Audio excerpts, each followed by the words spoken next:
दोस्तों कैसे हैं आप सब। आशा करती हूँ आप लोग बेहद अच्छे होंगे। तो चलिए मैं यहाँ पर कहानी को शुरू करती हूँ और कहानी पसंद आती है लाइक करें और कमेंट करें और मेरे चैनल को सब्सक्राइब जरूर कर लें। तो चलिए कहानी में आगे बढ़ते हैं। कथिक सीधा एग्जाम हॉल में पहुंच जाता है और अपनी सीट पर बैठ जाता है। कुछ देर में प्रोफेसर आते हैं और सभी क्वेश्चन और पेपर दे देते हैं और कुछ टाइम के बाद एग्जाम शुरू हो जाते हैं। वो एग्जाम तो दे रहा था पर उसे कुछ ठीक नहीं लग रहा था। उसे ऐसा लग रहा था कुछ बुरा होने वाला है, पर वो सोचा एग्जाम की वजह से ऐसा लग रहा है। हॉस्पिटल में दवेद को भी आज डिस्चार्ज मिल गया। वो चाहता था कि कथिक को से उसके घर यानी अपने घर छोड़े, पर वो ये जानता था कि आज उसका एग्जाम है, इसलिए वो अपना कार्ड दिया था ताकि उससे वो कांटेक्ट कर सके।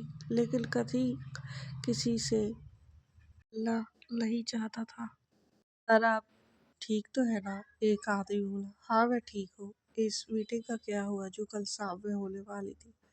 सर उसे कल के लिए बोल दिया है। पहले तो वो लोग नहीं मान रहे थे, जब आपके बारे में पता चला तो वो लोग मान गए। बाहर से एक आदमी अंदर आता है और बोलता है, सर एक बूढ़ी औरत आई है, वो आपसे मिलना चाहती है। कौन है जो मुझसे मिलना चाहती है? धावित ने उससे पूछा। मैंने उन्हें मना किया पर वो मान ही नहीं रही है। बोल रही है मैं उनसे मिले बिना नहीं जाऊंगी। वो आदमी डरते ही बोला, उनका नाम क्या है और कहाँ से आई है? ये पता चला। हाँ वो अपना नाम आशा बता रही है और वो बोल रही है कि वो अनाथ आश्रम से आई है। माँ जी आई है। उन्हें कैसे पता चला? तब उसे लगा कि शायद कथिक उन्हें मेरा नाम बताया होगा, इसलिए वो यहाँ आ गई मुझसे मिलने। ठीक है उन्हें अंदर भेज दो। हमें से मिलने के लिए उसकी नानी हॉस्पिटल चली जाती है। उसे आदर भाव से धावित के पास ले जाया गया। धावित को देख आशा जी खुद को रोक नहीं पाई और रोने लगी। आखिर कब तक एक बेटा अपने बाप से नहीं मिल सकता? आशा जी रोते हुए बोली। बस वहाँ कुछ और दिन, फिर सभी मिलकर एक साथ रहेंगे। धावित उन्हें समझाते हुए बोला। ऐसी क्या मजबूरी कारण आप अपने बेटे से नहीं मिल सकती हैं? वो अपनी माँ और अपने पापा के बारे में पूछता है। क्या जवाब दूँ मैं उसे? आशा जी ने रोते हुए कहा। बस कुछ दिन और, फिर मैं खुद अपने बेटे को अपनी सच्चाई से रूबरू करवाऊंगा। दाविद आशा जी के पैर के पास बैठते हुए बोला। मैं आपके फैसले का सम्मान करूंगा, लेकिन आप जल्द से जल्द अपने बेटे से मिल लीजिए, कहीं देर ना हो जाए। आशा जी अपने आंसू पोंछ बोली। हाँ आप टेंशन मत लीजिए। अच्छा ये बताइए कि आपका एक्सीडेंट कैसे हो गया? आशा जी ने याद करते हुए बोला। क्योंकि जब वो आई थी तो धावित के सर से पट्टी निकल चुकी थी। उनके बुढ़ापे की वजह से उन्हें याद ही नहीं आया कि वो यहाँ आई किस लिए थी। जब उसने सर ऊपर की तब उसकी चोट उनको आई। मैं ठीक हूँ माँ। दुश्मनों ने अपनी कोशिश की थी कि मुझे मार सके, पर कर नहीं पाए। धावित ने उन्हें बताते हुए गहरी सोच में डूबते हुए बोल रहा था, जैसे कि कुछ याद कर रहा हो। का एग्जाम शुरू हो चुका था। उसने लगभग अपनी कॉफ़ी पूरी कर ली थी। तभी अचानक से बहुत बड़े से ऑफिसर और पुलिस उसके क्लास में एंटर हुए, जहाँ सभी स्टूडेंट एग्जाम दे रहे थे। वो आदमी अंदर आया और बोला, यहाँ किसी स्टूडेंट के पास एग्जाम के पेपर का आंसर है। वो चीटिंग करके डॉक्टर एग्जाम दे रहा है। सभी स्टूडेंट एक दूसरे को देखने लगते हैं। कथिक भी इधर उधर निकलने लगता है। वो ऑफिसर बोलता है, मैं बस 3 तक काउंट करूँगा। अगर वो खुद अपने मन से बाहर नहीं आया तो मैं खुद उसे इस एग्जाम हॉल से निकलवा दूंगा और उसकी कॉपी पर रेड पेन चला दूंगा। सभी स्टूडेंट एक दूसरे की तरफ देखने लगते हैं कि पता नहीं वो कौन है जो इस तरह का चीफ हरकत कर रहा था और हमारी ज़िंदगी के साथ खेल रहा है। एग्जाम हॉल के टीचर भी सभी स्टूडेंट को बोलने लगते हैं कि वो खुद बाहर आ जाए, नहीं तो उसे इस कॉलेज से रेस्टिकेटेड करवा दिया जाएगा। कथिक भी ये सब सुन रहा था। उसे भी यही लग रहा था पता नहीं कौन है जो इस तरह की हरकत कर रहा है। फिर वो ऑफिसर काउंट करने लगता है, 1 2 3, लेकिन कोई नहीं बाहर आता है। तभी वो पुलिस को चेक करने का इशारा देता है। तभी 4 कांस्टेबल चेक करने के लिए जाता है। सभी स्टूडेंट को एक एक करके चेक करते हैं। अब बारी आती है कथक की। जब पुलिस उसे चेक करता है तभी उस टेबल के नीचे कुछ मिलता है। तभी वो पुलिस बोलता है, सर ये रहा वो आंसर शीट, ये इस लड़के के पास है, उसे यहाँ लेके आओ। वो ऑफिसर गुस्से से बोलता है, कथक को खींचते हुए वहां से ले जाने लगती है। तभी एक लड़का आता है और बोलता है, सर इस आंसर शीट को नहीं लाया है। वो आदमी बोलता है, सर मैं ये नहीं लाया, ना ही मैं कोई चीटिंग कर रहा हूँ। कथिक अपनी सफाई में बोला, कौन हो तुम? तुम्हें कैसे पता कि ये लड़का चीटिंग नहीं किया? वो ऑफिसर बोलता है, सर पहले आप ये देखिए। वो लड़का एक वीडियो दिखाते हुए बोलता है। सभी वो वीडियो देखने लगते हैं। किसी को यकीन नहीं हो रहा था कि कैसे वो ऐसे कर सकता है। वो ऑफिसर भी गुस्से से बोलता है, उसे इसी वक्त कॉलेज से निकालिए। आपके कॉलेज में एक शरीफ इंसान को फंसाने के लिए इतना घिनौना काम कर सकता है, उसकी कॉपी को भी रद्द कर दिया जाए और उसे जल्द से जल्द पुलिस गिरफ्तार कीजिए। वीडियो देखने के बाद ऑफिसर ने ऑर्डर दिया, उसे इस कॉलेज से अभी रेस्टिकेटेड किया जाए। बहुत से पुलिस अधिकारी ने एग्जाम हॉल में पहुंच गए और सभी स्टूडेंट के सामने वो बोले, मैं तुम्हें एक मौका दे रहा हूँ, अगर तुम्हें अब भी एग्जाम देना है तो सामने आ जाओ।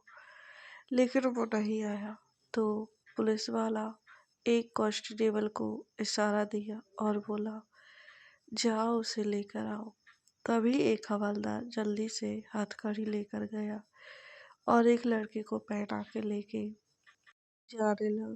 सभी स्टूडेंट हैरानी से उसे देख रहे थे। सभी आपस में ही बातें करने लगे कि अक्की ऐसा भी कुछ कर सकता है। उसकी इस हरकत से किसी को कोई हैरानी नहीं हुई, क्योंकि वो हमेशा से कथिक को नापसंद करता था। क्योंकि कथिक कॉलेज का सबसे अच्छा और इंटेलिजेंट स्टूडेंट रहा है। उसे सभी प्रोफेसर और प्रिंसिपल भी बहुत ज़्यादा ही प्यार करते थे। वो हमेशा सभी को इज्जत देता था और सभी के साथ इज्जत से पेश आता था, जिससे सभी स्टूडेंट भी बहुत पालती थी। पढ़ाई के मामले में भी वो बहुत ज़्यादा ही अच्छा था।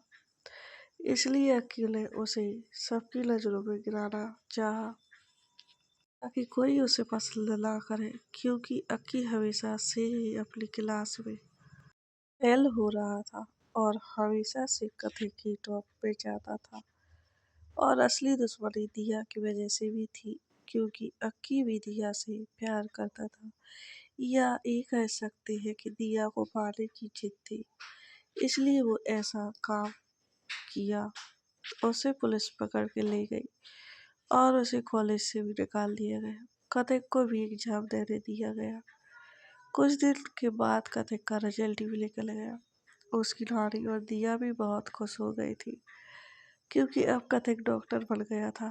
अक्की को भी हर साल के लोगों ने जेल से छुड़वा लिया, क्योंकि धाविद के खिलाफ उसका मोहरा वही बनने वाला था और प्रकाश भी उसी के हाथों के पीछे पड़ा हुआ था।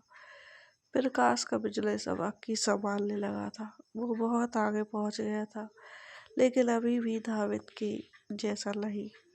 का बिजनेस नंबर 1 पर नहीं आया था। के बीच दिया और कथिक की भी सगाई हो गई थी। दोनों अब कुछ दिन के बाद शादी करने वाले थे, लेकिन अचानक उसके सामने एक सच्चाई आने वाली थी, क्योंकि उसकी नानी की तबीयत बिगड़ी हुई थी, जिससे कथिक इलाज कर रहा था। क्योंकि वो खुद एक डॉक्टर था, इसलिए वो बहुत अच्छे से इलाज कर रहा था। लेकिन अब उसकी नानी का बचना मुश्किल था, इसलिए नानी ने उसे इशारे से बुलाया। कथिक भी अपनी आंखें नम किए हुए उनके सामने बैठ गया। फिर वो अपना ऑक्सीजन मास्क हटा के बोली, बेटा आज मैं तुम्हें एक सच्चाई बताने जा रही हूँ, इसे तुम गौर से सुनना। कथिक भी उन्हें आंखों से इशारा दिया कि ठीक है। फिर शुरू से लेकर जो उसके पिता के साथ हुआ और फिर कैसे उसे जन्म देते समय उसकी माँ मर गई। फिर उसके पिता को कैसे ये लोग झूठे इल्जाम में फंसा के जेल भेज दिए। फिर उसके पास मिलने गई, वहाँ क्या बात हुई सभी बता दी। पर नानी वो मेरे पिता है, मुझसे मिले क्यों नहीं, आज तक कथिक ने सवाल किया। क्योंकि हर बेटी की इच्छा होती है कि उसे अपने माता पिता से प्यार मिले, जो उसे कभी नहीं मिला। वो हर रात यही सोचता था कि उसकी नानी के सिवा और कोई नहीं है इस दुनिया में। नानी उसे समझाती हुई बोली, बेटा तुम्हारे पिता के पास एक मजबूरी थी। अगर वो तुमसे मिलने आते या तुम्हें अपने पास रखती तो वो लोग तुम्हें मार देते, इसलिए तुम्हें अपने पास नहीं रखे मेरे पापा, बस इतना ही। कथिक बोला कि देखा कि उसकी नानी का शरीर अब हिलडुल नहीं रहा है तो वो रोने लगा। वो समझ गया कि अब इस दुनिया में उसकी नानी नहीं रही। नहीं, इस तरफ आज कथिक विदेश से एक मीटिंग अटेंड कर आया तो उसे कंपनी से कॉल आया कि सर अकी यहाँ आया हुआ है और वो हमारी कंपनी को अपना कंपनी बता रहा है और उसके साथ सभी स्टाफ भी मिले हुए हैं, लेकिन हमने अकी को पकड़ के यही रखा हुआ है। उधर से दवेद बोला, उसे वहीं रखो, मैं बस 10 मिनट में वहाँ पहुँच रहा हूँ। धावेद कंपनी पहुँच जाता है, लेकिन उसे आज कुछ बेचैनी सी फील हो रही थी। वो जैसे ही कंपनी के अगले दरवाजे पर पहुंचा तो देखा वहाँ का गार्ड अब चेंज हो गया है और वो उसे अजीब तरीके से घूर रहा है। वो इस सब को इग्नोर करके अंदर चला जाता है। अपने प्राइवेट लिफ्ट से वो अपने फ्लोर का बटन प्रेस करता है। कुछ ही देर में वो फ्लोर पर होता है, लेकिन आज उसका ऑफिस कुछ अजीब लग रहा था क्योंकि कोई भी स्टाफ ही नहीं था। इसलिए उसे लग रहा था कि क्या है, आज ऑफिस में कोई छुट्टी दे कर गया है। वो जल्दी केबिन के अंदर चला गया, लेकिन वो जैसे ही अंदर जाता है तो देखता है कि उसका पूरा ऑफिस का सामान, फाइल सभी फेंक गया है। उसकी टेबल को भी इधर से उधर फेंक दिया है। वो गुस्से में अपने पीओ को बेल बजा के बुलाता है, लेकिन बेल बजाने के बावजूद कोई नहीं आया। फिर वो अपने चेयर पर बैठने लगा, लेकिन अचानक उसकी नज़र सामने टेबल पर गई। वहाँ कोई चिट्ठी थी या कोई पेपर जैसा था। सामान तो फेंका हुआ था, लेकिन वो बहुत ही अच्छे तरीके से रखा गया था। वो उठा के पढ़ने लगा। डॉक्टर धाविद कपूर, तुम मुझे शायद नहीं जानते हो, लेकिन मैं तुम्हारे बारे में सब कुछ जानता हूँ। तुमने मेरे पापा को मारा ना। मैं कितना अपने पापा के लिए तरसा हूँ। मैं उसे इतना ज़्यादा मिस करता हूँ कि तुम सोच भी नहीं सकते हो। तुमने उसे जला के मार दिया ना, और तुम उसके मारे हुए पैसे से अपना बिजनेस कर रहे हो। लेकिन अगर तुमने अभी टेरेस पर नहीं आए तो तुम्हारा बेटा भी मारा जाएगा और उसकी नानी भी मारी जाएगी। और तुम्हें एक खुशखबरी देनी थी, तुम्हारे बेटे की मंगेतर है, वो काफ़ी ज़्यादा हॉट है। अगर तुम 10 मिनट के अंदर ऊपर नहीं आए तो सभी के हाथों से जान खो बैठोगे। अब तुम्हारी मर्जी है कि तुम आओ या ना आओ। ये पढ़ के धाविद एक पल बिना गवाए सीधा टेरेस पर चला गया, लेकिन बाहर जाकर देखा तो कोई नहीं था। वो चारों तरफ देखने के लिए नजर घुमाया, लेकिन अचानक से उसे किसी ने पीछे सर पर मारा, जिससे वो बेहोश हो गया। कुछ 30 मिनट के बाद उसे होश आने लगा।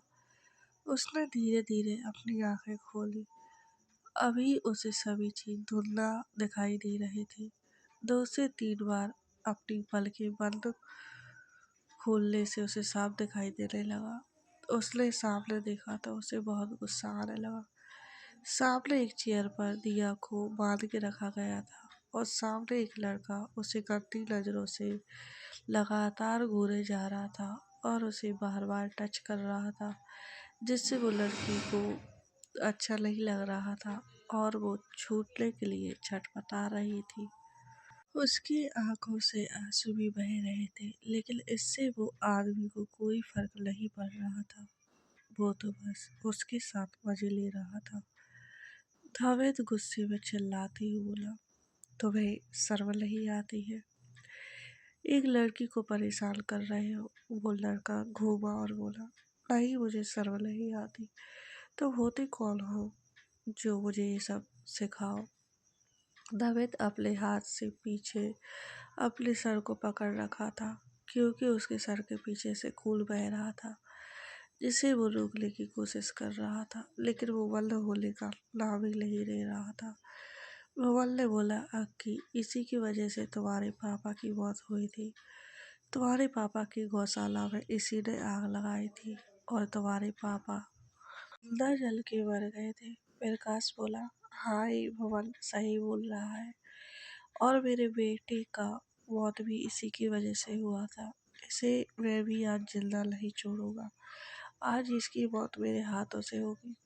ये बोल के प्रकाश ने एक छड़ से धावित के सर पर एक बार वार किया, जिससे उसके सर से खून बहने लगा और वो दर्द से छटपटाने लगा।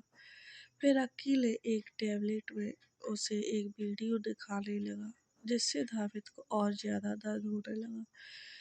वो गुस्से से चिल्लाने लगा, लेकिन कोई फायदा नहीं हुआ।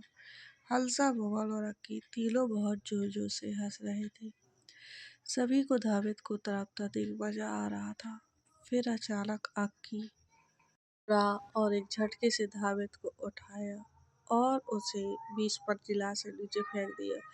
फिर तीनों भयानक हंसी हंसने लगे। अक्की ने एक वीडियो दिखाया, जिससे धावित को बहुत ज्यादा तकलीफ हो रही थी। वीडियो में वो अनाथ आश्रम जला दिया गया था, जिससे कथित रहता था सभी बच्चे और बूढ़े व्यक्ति जल रहे थे, सभी तड़प रहे थे। आग इतना ज्यादा बढ़ चुकी थी कि किसी के बुझाना नामुमकिन सा हो गया था, और हंसा के सभी आदमी सभी को बेरहमी से मार रहे थे, जो कि बाहर से आग बुझाने के लिए आ रहे थे। धावित बोला, आखिर ऐसा क्यों कर रहे हो तुम? मेरे साथ जो करना है कर लो, लेकिन इन मासूम बच्चे ने तुम्हारा क्या बिगाड़ा है? उन्हें क्यों मार रहे हो? प्रकाश ने बोला, बिगाड़ा तूने था, भुगतना सभी को पड़ेगा। और तुम्हें एक बात पता नहीं है कि तुम्हारा बेटे को मारने के लिए हमने आदमी भेज दिए हैं। तुम मुझसे छिपा रहे थे कि तुम्हारा कोई नहीं है उस दुनिया में। ये बोल के वो हंसने लगा, हाँ हाँ हाँ। क्या बिगाड़ा है? क्यों? आखिर क्यों? भगवान, मैंने तो किसी का कुछ बुरा नहीं किया, फिर मेरे साथ क्यों? धवित ने अपने मन में गुहार लगाते हुए बोल रहा था, मेरा बेटा कोई नहीं है, समझे तुम? धावित चिल्लाते हुए बोला, मैं जान चुका हूँ कि कथे की तुम्हारा बेटा है, क्योंकि उस दिन हॉस्पिटल में मेरा एक आदमी जान गया था कि कौन तुम्हारा बेटा है। ये बोल के प्रकाश हंसने लगा, हाँ हाँ, तुम यही सोच रहे हो ना कि ये सब कैसे पता चला? धावित अपने सिर को पकड़े हुए उसे आस भरी नजरों से देख रहा था। शायद किसी को दया आ जाए, लेकिन किसी को दया नहीं आ रही थी, और सभी उसका मजाक उड़ा रहे थे। आखिर प्रकाश, मोहन और हंसा सभी खुशी मना रहे थे। अचानक से जोर से बारिश शुरू हो गई। ऐसा लग रहा था जैसे कि लग रहा था कि आसमान भी आज धवित के साथ रो रहा हो, लेकिन वो भी मजबूर हो उसे बचा नहीं पा रहा हो। चारों ने देखा कि अब बारिश शुरू हो गई है, तो इस पर भवन बोला, इस कहानी को अभी खत्म करो। अब किसी बात की देरी है, सभी खत्म हो चुका है। इसका बेटा, इसकी सास, अब कोई नहीं है इसका, तो इसे अभी खत्म करो। अक्की ने एक शैम्पेन की एक बियर निकाला और बोला, पहले थोड़ा एंजॉय कर लेते हैं, तब कहानी खत्म करेंगे। सभी ने हंस के बोला, ये बात भी सही है, चलो पहले थोड़ा एंजॉय, फिर इसको नरक भेजेंगे। हंसा बियर पीकर बोला, इस लड़की से क्या दुश्मनी है, इसे भी खत्म करो। अक्की उसे घूर के देखते हुए बोला, इसे मैं चाहता हूँ और इसे मैं कभी नहीं मारूंगा। इसे मैं अपना बना के रखूंगा, चाहे उसकी मर्जी या नामर्जी से भी।